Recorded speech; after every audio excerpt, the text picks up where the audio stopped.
Budget यात्रा इंदौर पहुंच चुकी है और यहाँ पर हम बात करने वाले हैं यहाँ की oldest industry association Indore management association. आप सभी का बहुत बहुत स्वागत है। और बजट यात्रा में हम बात करते हैं कि इस बार की उम्मीदें क्या हैं फाइनेंस मिनिस्टर से, लेकिन सबसे ज़रूरी एरिया में किस तरीके की प्रोग्रेस हुई है। आप सब अलग अलग सेक्टर से आते हैं, वहाँ पर क्या रिक्वायरमेंट है और पिछले दशक की बात करें तो कैसी ग्रोथ हुई है इंदौर में, इन सब पे बात करेंगे। सबसे पहले मैं आपके पास आना चाहता हूं खंडेलवाल जी, बजट से इस बार क्या उम्मीदें रखनी चाहिए? इस बार बजट अगर मैं देखूं तो इस तरह धुरंधर की तरह नहीं होने वाला है। जिस तरह धुरंधर मूवी ने कुछ धमाल दिखाया था तो बजट में कोई धमाल नहीं होने वाला है। द रीजन बीइंग कि बहुत सारे जो टैक्सेशन इश्यूज थे गवर्नमेंट ने पहले ही रिलीज कर दिए हैं। तो अब वो जो गाना है मेरी सोनी मेरी तमन्ना, तो बजट से मेरी कोई तमन्ना नहीं रही है। एंड बजट के साथ जितने लोग रोमांस करते आ रहे थे, अब वो रोमांस धीरे धीरे कम होने लगेगा, because budget will no more be शायद एक पॉलिसी डॉक्यूमेंट हो जाएगा। और जहाँ तक बजट की जो शाइन थी वो धीरे धीरे कम हो रही है। And today we all understand that all that glitter is not gold, it's always silver also. तो परिवर्तन आ रहा है, तो बजट से ज्यादा कोई उम्मीद नहीं बना के रखेंगे except for few policy issues. इसके अलावा ज्यादा कुछ होगा नहीं। इस बार तो उन्होंने बिल्कुल गाने में संक्षेप में बता दिया है खंडेलवाल जी ने, लेकिन जाहिर सी बात है जो आम नागरिक हैं वो देखते हैं बजट और कई तरीके की पॉलिसी चेंजेस, जो डायरेक्शन है गवर्नमेंट का, सिर्फ स्पीच की अगर हम बात करें तो वो देखने वाली बात हर बार रहती है। और इसीलिए जाजू जी मैं आपसे समझना चाहता हूँ, आप जिस सेक्टर से आते हैं वहाँ पर पिछले कुछ सालों में अगर बात करें तो कई सारे सरकार ने इनिशिएटिव्स लिए हैं। इस बार आपको लगता है कि और भी ज़्यादा पुश की ज़रूरत है? जी, सरकार ने जो इनिशिएटिव्स स्पेशली पीएलआई को लेकर के लिए हैं, मैं एक मैन्युफैक्चरिंग सेगमेंट से आता हूं, तो प्रोडक्शन लिंक्ड इंसेंटिव स्कीम्स जो सरकार ने चलाई थी पिछले कोरोना के बाद से, उन्होंने बहुत ज़बरदस्त मैन्युफैक्चरिंग को पुश दिया है। और उसी से ही हम चाइना +1, यूरोप +1 की बातें देख पा रहे हैं। और मुझे ये लगता है कि सरकार को इस डायरेक्शन में ही और आगे ले जाना चाहिए और ज़्यादा सेगमेंट्स को इसमें पीएलआई में ऐड करना चाहिए। तो मैं अगर ये कहूँ कि एक प्लानिंग, उसके बाद में पॉलिसी फ्रेमवर्क और उसकी इम्प्लीमेंटेशन, सो ये 3 स्टेप में अगर पूरी एक्टिविटी को देखा जाए तो 2 स्टेप बहुत अच्छे से हो चुकी हैं, that is planning and second is the policy framework. So now it is on to the implementation of the same, which is definitely with lot of different system in our country. Bureaucrats उसको drive कर रहे हैं. Things are moving very nicely, but definitely that needs a best push. So that is what is an expectation कि किस तरीके से ease of doing business की तरफ ये policies जो बनी हैं उन policies का implementation हो सके। बिल्कुल, इम्प्लीमेंटेशन हमेशा एक की होता है, एक पॉलिसी बनाने से ज़्यादा उसको सही तरीके से कैसे उस पर अमल किया जाए। अर्पित जी, मैं आपसे समझना चाहता हूँ, बड़े सारे जो मैं बोलूँगा स्टॉक मार्केट वाले लोग बड़े नाराज़ रहे हैं पिछले कुछ सालों से, खासकर बजट से जिस तरीके की घोषणाएं हुई हैं। लगता है इस बार खुश हो सकते हैं? आई थिंक गवर्नमेंट से यही उम्मीद है कि वो कुछ नहीं करे तो सब खुश है, कुछ करती है तो हम डिस्टर्ब हो जाते हैं। मतलब लास्ट ईयर भी हम देखेंगे कि एलटीसीजी एसटीसीजी का इम्पैक्ट तो हम एसटीटी कलेक्शंस पे भी देख सकते हैं। लास्ट ईयर के एसटीटी कलेक्शंस और FY25 में we seen the collections also slowing. तो एक investor, trader, institutions, FPIs looking at the whole ecosystem of financial market, अगर गवर्नमेंट कुछ नहीं करती है तो मार्केट्स विल बी बेटर। यही उम्मीद है कि कुछ नहीं करे। लेकिन पिछला कुछ रिवर्स होने की उम्मीद है या फिर रिप्रेजेंटेशन जो हुआ था वहाँ पे तो बोला गया था, पिछले साल भी बोला था, मुझे याद है, इस बार भी बोला गया है कुछ वहाँ पे रियायत दी जाए, लेकिन उम्मीद लगती है आपको? उम्मीद तो मुझे लगती नहीं है, क्योंकि गवर्नमेंट एक स्टेप लेती है तो obviously they are also looking at from the long term perspective. अभी गवर्नमेंट ऐसी नहीं है कि कुछ एक लिया फिर चेंज करे। They are looking very properly, planning से they are making policies which are stable, जो अच्छे से आगे 5 साल 10 साल का व्यू करके चले। जब से मोदी जी क्योंकि आए हैं, मतलब हम अब 2047 की भी बात करते हैं, विकसित भारत की बात करते हैं, तो जो कर रहे हैं I think they are looking more बड़े आगे का देख के कर रहे हैं। इसीलिए है कि कुछ भी नहीं करें तो we are all very happy. कई बार कुछ नहीं करना भी अच्छा है। और बिल्कुल एक और कंपनी यहाँ पे हमारे साथ इस एसोसिएशन में है जो कि काफ़ी काम कर रहे हैं, और हम रियल एस्टेट की बात ज़रूर करते हैं जब बजट की बात करते हैं। मनोज जी, मैं आपसे समझना चाहता हूँ, कंपनी के लिहाज से, इंडस्ट्री के हिसाब से आपको क्या उम्मीदें हैं? अंकुर जी, पहले तो इंदौर में the tier next city of India में आपका स्वागत है। और टीयर नेक्स्ट वर्ड इसलिए यूज़ करा है कि रियल एस्टेट की ट्रेडिशनली तो एक डिमांड है कि उसको इंडस्ट्री का दर्जा दे दिया जाए। और वी बीइंग यंगस्टर्स, हम जब से आए हैं तो प्रॉपटेक एक वर्ड पूरे देश में सुना जा रहा है।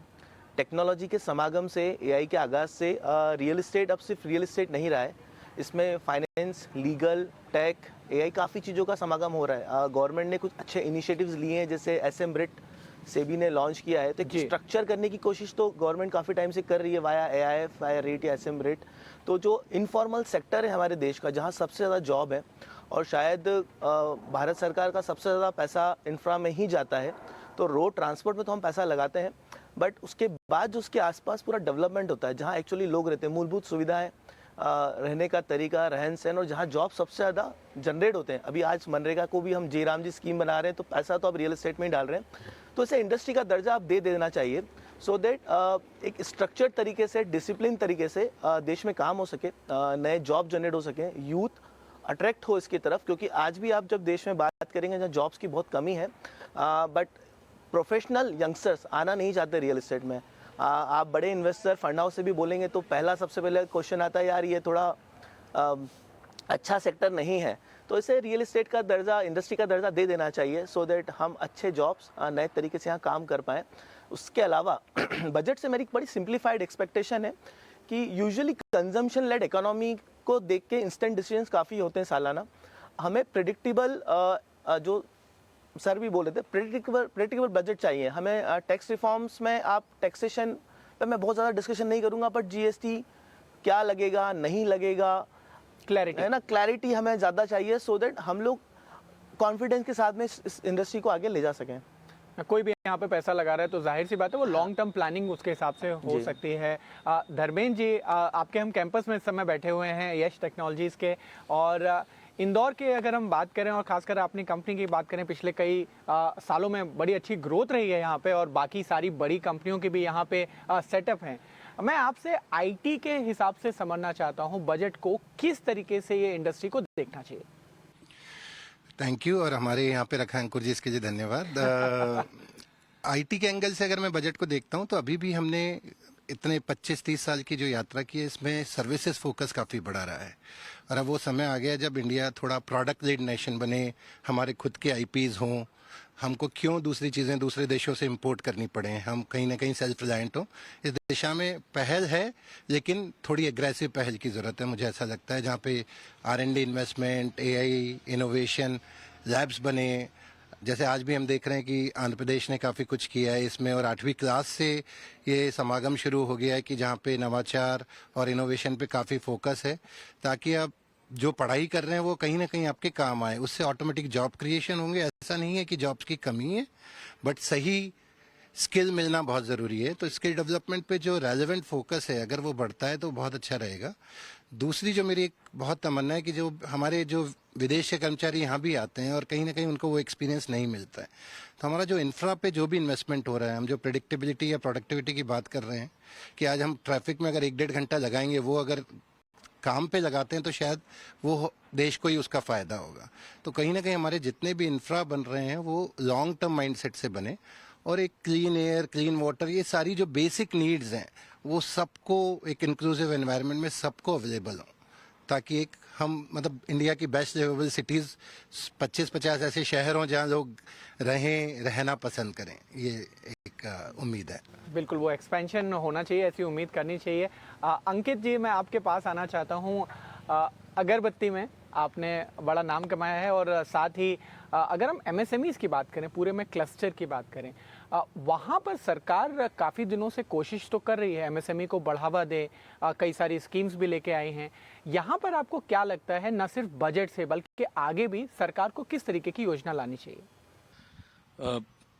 पहली बात तो मैं नवीन भैया की बात को सेकंड करूंगा कि बजट अब ऐसे ज़्यादा पॉलिसी डॉक्यूमेंट्स लगने लगा है क्योंकि सरकार बहुत प्रोएक्टिव है और पूरे साल ही रेगुलर कुछ ना कुछ चेंज करे। जैसे हमने देखा कि 22 सितंबर से जो जीएसटी में बदलाव किए गए उन्होंने बहुत इंडस्ट्री को हेल्प किया, क्योंकि जीएसटी एक नया टैक्स है, नया कानून है और इंटरप्रिटेशन के बहुत इश्यूज हैं। हम अपने हिसाब से इंटरप्रेट कर रहे हैं, कंसल्टेंट्स उनके हिसाब से कर रहे हैं और डिपार्टमेंट अपने हिसाब से कर रहा है। तो at the end we are reaching nowhere, but yes, definitely it looks like more of a policy document now with such a proactive government. अगर हम एमएसएमई की बात करें अंकुर जी, तो डेफिनेटली गवर्नमेंट ने बहुत मेजर्स लिए हैं एमएसएमई को स्ट्रेंथन करने के लिए। Unfortunately we are not a MSME. हम अगरबत्ती सुन के एमएसएमई लगता है, but with the scale we are not मैं आपको एमएसएमई। इंडस्ट्री के हिसाब से पूछ रहा हूँ, मैं अलग सवाल होगा तो अलग क्वेश्चन होगा। तो हमें तो उसका बेनिफिट नहीं मिला एमएसएमई का, उल्टा वो 45 डेज पेमेंट वाला स्ट्रक्चर बड़ा ही डिफिकल्ट है फॉलो करने के लिए। बट अगर ये देखें तो हाँ, सरकार बोल रही है कि भाई हम आपके, मतलब ये पहली सरकार है जो बोल रही है कि हम आपको समय पे पैसे भी दिलवाएंगे जो अभी तक शायद हमारे देश में नहीं था। तो हम उसको फॉलो भी कर रहे हैं और एम डेफिनेटली एमएसएमई स्ट्रेंथन हो रही है, वो सेफ फील कर रही है इस एनवायरनमेंट में। और गवर्नमेंट सारे मेजर्स और ले ही रही है, जो कि अच्छा है, क्योंकि छोटी कंपनियां जितना स्ट्रांग होंगी, मिड साइज कंपनीज जितनी स्ट्रांग होगी, उतनी हमारी जो देश है जो वो और तरक्की करेगा, ऐसा मुझे लगता है। बिल्कुल वाजिब बात आपने बोली है। अब मैं यहाँ पे समझना चाहता हूँ कि किस तरीके की सिचुएशन अभी है, हम कहाँ से अभी तक यहाँ पे आए हैं, और ख़ासकर जैसे सरकार ने बहुत सारे अनाउंसमेंट किए हैं, उसके बाद जो ग्राउंड सिचुएशन है वो किस तरीके से एसेस करनी चाहिए। धर्मेंद्र जी, मैं आपसे समझना चाहता हूँ, हायरिंग हो रही है? हायरिंग हो रही है, बट एक कोविड टाइम था जब लेफ्ट राइट सेंटर हायर करते थे। अब हायरिंग सेलेक्टिव हो रही है, हायरिंग बहुत क्लियर इंटेंट के साथ हो रही है, एक राइट स्किल के साथ हो रही है, जहाँ पे हमको पता है कि इसका डायरेक्ट रिलेशन हमारे प्रोडक्टिविटी से है, हमारे प्रोडक्ट से, हमारे रेवेन्यू से है। तो सोच समझ के हायरिंग हो रही है, बट हायरिंग रुकी नहीं है, कॉशियस नोट डेफिनेटली है, पर हायरिंग चल रही है। जाजू जी, मैं आपसे समझना चाहूँगा सिमिलर सवाल। इस समय जो रफ्तार की अगर हम बात करें, ग्राउंड सिचुएशन कैसी है? सो मैन्युफैक्चरिंग के लिए तो मैं ये कहूँगा कि ये बेस्ट टाइम है। जिस तरीके से हम पूरे वर्ल्ड वाइड ये देख रहे हैं, सिर्फ अगर हम यूएस के करंट इम्पैक्ट को साइड करके अगर बात करते हैं, सो इंडिया के लिए preference into all segments is very very different. और यूएस के इस टैरिफ के एटमॉस्फेयर को हम लोग बहुत डिफरेंटली देख रहे हैं। It's creating opportunities in the current situations.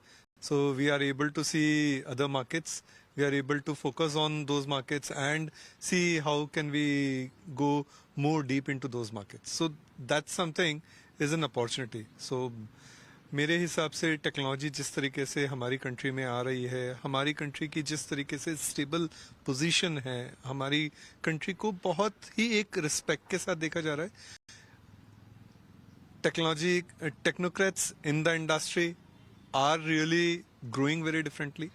Innovation led activities definitely थोड़ा सा अभी बैक सीट पे हैं, जिसे हमें एज एन इंडस्ट्री ऑल्सो और गवर्नमेंट को भी गवर्नमेंट के पुश के साथ में आगे लेकर के आना है।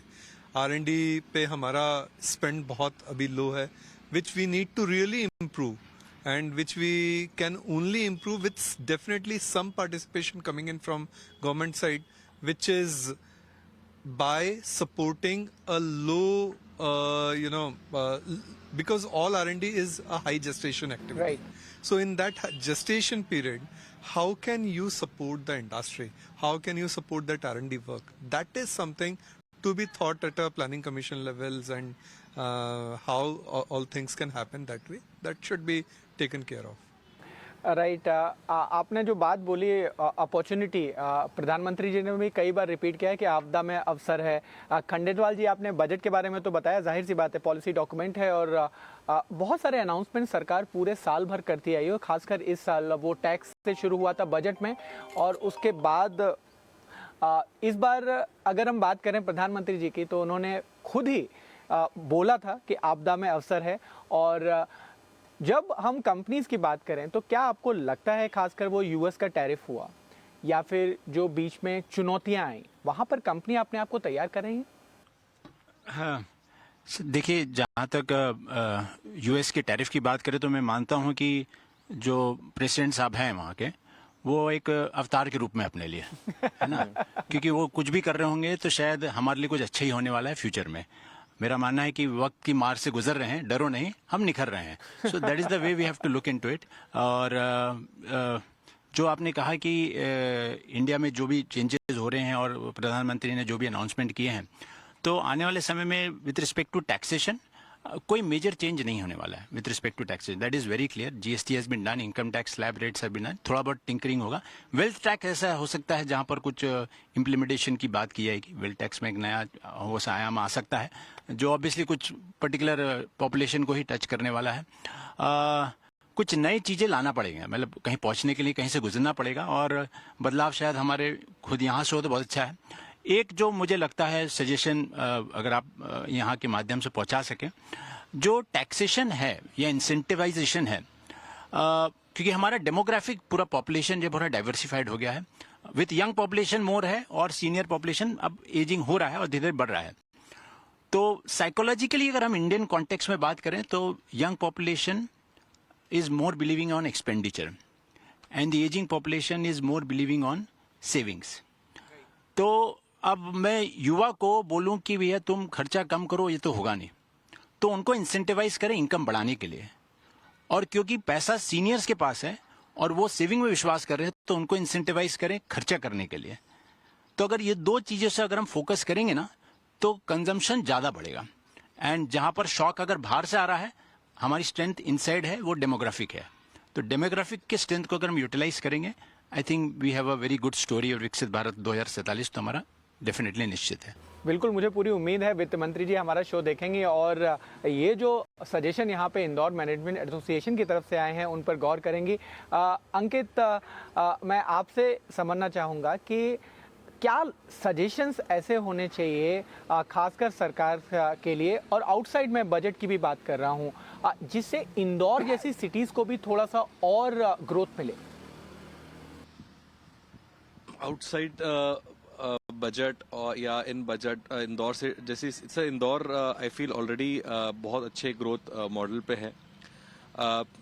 अगेन आई डोंट नो कि नेशनल लेवल पे क्या हमारी एक्सपेक्टेशंस है, बिकॉज बहुत सारी चीज़ें हमारी स्टेट गवर्नमेंट से ड्राइव होती है, चाहे वो लैंड की अवेलेबिलिटी हो, चाहे वो परमिशंस हो, क्योंकि we have a very large work force, तो everything mostly comes under the state government. Central government से जीएसटी का सिंप्लीफिकेशन एक चीज़ है जो और एक्सपेक्टेड है। मैं मेरी इंडस्ट्री की बात करता हूँ, तो इनवर्ट टैक्स क्रेडिट के कारण रिफंड्स उन्होंने ऑलरेडी बहुत सिंप्लीफाई किए हैं, बट जीएसटी का एक जो मूल भाव है, जो जीएसटी टैक्स है, वो है वन नेशन वन टैक्स। तो ऐसा मुझे लगता है कि जब तक चीज़ें एक टैक्स में नहीं आएंगी, क्योंकि ये अलग अलग टैक्स स्ट्रक्चर होने के कारण अभी भी बहुत कन्फ्यूजन है, क्या मिक्स सप्लाई होगा, क्या कंपोजिट सप्लाई होगा, तो हमारी इंडस्ट्री इससे बहुत अफेक्टेड है। तो जब तक एक जैसा टैक्स स्ट्रक्चर नहीं आएगा, तब तक बिजनेस की ईज नहीं हो पाएगी। कुछ चीज़ें जैसे इनकम टैक्स में 194R है, तो गवर्नमेंट का उसके ऊपर जो एजेंडा था वो था कि हम गिफ्ट को टैक्स करें, क्योंकि जो जिन्हें गिफ्ट मिलता है वो इनकम में डिक्लेयर नहीं करते हैं, जितनी मेरी समझ है। परंतु उसका हमारे बिजनेस पे बहुत प्रतिकूल असर पड़ा है, क्योंकि हमारा गिफ्टिंग जो होता है वो बहुत छोटे दुकानदारों को, रिटेलर्स को होता है, तो हम उन्हें गिफ्टिंग नहीं कर पा रहे हैं, बिकॉज उनके पैन कार्ड लेना और वो करना संभव नहीं है। तो और सिंप्लीफिकेशन कुछ पॉलिसीज में अपेक्षित है सरकार से, ताकि इंदौर हम लोग जैसी जो इंडस्ट्रीज हैं वो और एम्प्लॉयमेंट दे पाएं और काम कर पाएं। एक जो टैरिफ की भी बात यहाँ पे हुई है, टैरिफ से हम लोग हाईली अफेक्टेड हैं, because we have good exports to US, और 0% टैक्स से सीधे 50% टैक्स लग गया है। बट एक और चीज देखने वाली कि डॉलर भी 80 रुपए से 90 रुपए पहुंच गया है, तो 10-15% का तो वहां पे थोड़ा सा बेनिफिट हुआ है। परंतु मैं न्यूज में पढ़ता हूँ कि न्यूज में ऐसा आता है कि भारत को फर्क नहीं पड़ा यूएस के टैरिफ से और हमने दूसरे देशों में एक्सपोर्ट करना चालू कर दिया। मुझे नहीं समझ में आता है कैसे होता है। मेरा अगर बाजार अमेरिका में है, मेरा कंज्यूमर अमेरिका में, तो कल से सडनली रशिया कैसे मुझसे है, चाइना कैसे अगर होगा भी तो मुझसे, उसमें काफी समय लगेगा। इसमें एक एंड कंज्यूमर प्रोडक्ट के लिए it will take a lot of time. ऐसा नहीं था कि मेरे पास डिमांड बहुत थी और मैं सप्लाई नहीं कर पा रहा था, तो अब चलो यूएस को नहीं जा रहा है तो चलो जर्मनी को माल जा रहा है, तो ऐसा तो नहीं है। तो ये हमें इस सोच से बाहर आना चाहिए। यूएस के टैरिफ ने डेफिनेटली हिट किया है। आई डोंट नो गवर्नमेंट उसको कैसे, क्या तरीका है उसका, जल्दी से बातें हो। और 25% एक 20 से 25% एक लगता है कि जहां पे आप उसको कर सकते हो। 50% डेफिनेटली बहुत हाई है। तो गवर्नमेंट से यही अपेक्षा है कि इन चीजों पे गौर करे, इससे और बेहतर काम हो हमारे। जाहिर सी बात है, ये जो अनसर्टेनिटी वर्ड है वो हटेगा तो सबके लिए बेहतर है। जो भी पॉलिसी क्लैरिटी मिलेगी और जो भी टैरिफ है वो फाइनलाइज होगा, वो सबको पता रहेगा। अर्पित जी, मैं आपसे भी समझना चाहता हूँ, ये जो हम पिछले साल की अगर हम बात करें, बहुत सारे छोटे छोटे जो जगह से निवेशक हैं, और सब पिछले साल नहीं, ये जो ग्रोथ है वो बढ़ती आ रही हो। मैं पिछले साल का इसलिए आपको बोला क्योंकि अगर हम सेंसेक्स निफ्टी की बात करें तो उतनी ग्रोथ नहीं हुई, उतनी कमाई करके नहीं दिया है, लेकिन उसके बावजूद भी जो निवेशक हैं वो डटे हुए हैं, टिके हुए हैं। बजाय इसके जैसे आप बोल रहे थे कि बजट में उतना सपोर्ट नहीं मिला है। मैं एकदम सिनेरियो बदल के आपसे पूछता हूँ कि क्या ऐसा इस बार बजट में हो सकता है जिससे निवेशक खुश हों? आपने बोला कुछ नहीं होगा, उससे भी खुश होंगे, लेकिन क्या होगा उससे ज़्यादा खुश हो सकते हैं? मुझे ऐसा लगता है कि अगर मतलब लास्ट ईयर जो हमने डिस्पोजेबल इनकम टैक्स स्लैब में जो किया, उसमें अगर 24 लाख को 35 लाख करे 30% पे, so more incomes will be in hands of people. जैसे नवीन जी ने भी बोला कि ultimately the incremental flows are growing in the economy. अभी हम देखेंगे कि डिपॉजिट्स में भी पैसा नहीं जा रहा है, because taxation has been so high और रिटर्न्स एफडी में इतने कम हो गए कि अगर हम 30-40% स्लैब में है तो 6.57% का इंटरेस्ट आता है हमें, और अगर पोस्ट टैक्स करे तो कुछ ईल्ड ही नहीं है, मतलब इन हैंड। तो people also have no option actually. आज मुझे अगर इन्वेस्ट करना है, I have only gold, silver, ETFs and I mean capital markets, mutual funds and all these routes to invest. तो option with people are also less. So मतलब incremental flow will keep coming into markets. There is no option and no opportunity available in hands of any common man कि वो कुछ और asset classes को देख पाएगा, because बहुत सारे asset classes जैसे लैंड है तो एक आपको मिनिमम कैपिटल एम्प्लॉयमेंट का एक प्रॉब्लम रहता है। सो डेट में रिटर्न नहीं है, आपको लगाना पड़ेगा ही कैपिटल मार्केट्स में, तो गवर्नमेंट कुछ करे या नहीं करे इन hands of a common man. इसीलिए इंक्रीमेंटल अकाउंट्स भले ही इस साल रिटर्न निफ्टी में नहीं आए हैं, बट इंक्रीमेंटल अकाउंट्स ग्रोथ है, और आई थिंक आज हम 20 करोड़ 21 करोड़ अकाउंट्स पे आ गए हैं। सो इट विल कंटिन्यू, क्योंकि the way Aadhaar numbers are there, insurance policies are there. हम अभी भी म्यूचुअल फंड्स और डीमैट अकाउंट होल्डिंग्स में we are still at very low, and per capita ratio of investment that we always speak ki how it is in US or in China, and we are still at a lower level. So this has to grow. Government कुछ करे नहीं करे, the capital markets is poised for the growth. यही है कि हमें government से यही उम्मीद है कि अपॉर्चुनिटीज़, अवेयरनेस जो उन्होंने कर रहे हैं उसको मतलब जारी रखे और उसको बढ़ाए, so that common man is aware. क्योंकि अवेयरनेस की ही, नॉलेज की ही सबसे बड़ी कमी रहती है। तो लोग गलत जगह चले जाते हैं, प्राइवेट मनी में CISS स्कीम्स हम देखते हैं कि कितने फ्रॉड्स भी होते हैं। तो वो अवेयरनेस की ज़रूरत है कि लोग गलत जगह नहीं चले जाए, so that they are channelising all the right money in the capital markets, और मनी अपने फ्लो में आता है तो ऑब्वियसली मार्केट भी, आज हम देखेंगे कि SIP के कारण मार्केट एक टाइप से जो फ्लोज है उससे हमारा मार्केट कम से कम रिटर्न नहीं है, लेकिन प्रोटेक्टेड रहा। तो अब हमारे डोमेस्टिक मतलब इन्वेस्टर्स और हमारी जनता ही हमारे मार्केट को प्रोटेक्ट कर रही है, तो वो भी बहुत अच्छी चीज़ है और इसको और बढ़ाना ही चाहिए। बिल्कुल, आपने काफ़ी महत्वपूर्ण मुद्दे रखे, और स्टॉक मार्केट की बात करें तो वो डीपनिंग और होनी चाहिए, और ज़्यादा से ज़्यादा लोग, खासकर हम यहाँ इंदौर में बैठे हैं और आगे भी बजट यात्रा अलग अलग शहरों में जाएगी, वहाँ पर व्यूज़ लेंगे। और सबसे ज़रूरी है कि सबकी आवाज़ वित्त मंत्री तक पहुँचना, और बजट यात्रा का यही पर्पस है। बहुत बहुत शुक्रिया हम सबसे जुड़ने के लिए और बातचीत करने के लिए। Thank you.